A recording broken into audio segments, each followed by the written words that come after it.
আল্লাহর এক বান্দা ছিল নামাজের সিজদায়। আল্লাহ ডাক দিয়ে বলে, বান্দা, তুই যতই নামাজ পড় আর যতই সিজদা কর, তোর ঠিকানা জাহান্নাম। এ কথা শুনে বান্দাটি বলতেছে, আলহামদুলিল্লাহ।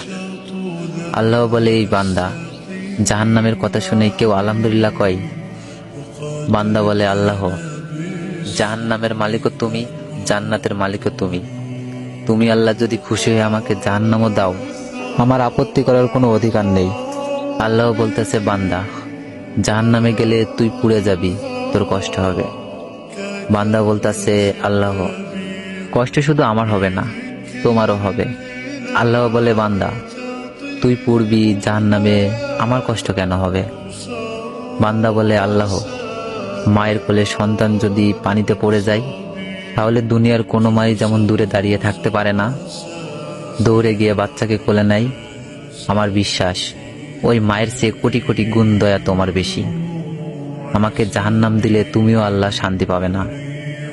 আল্লাহ বলে, বান্দা, এই দলিল তুই কই পাইলি?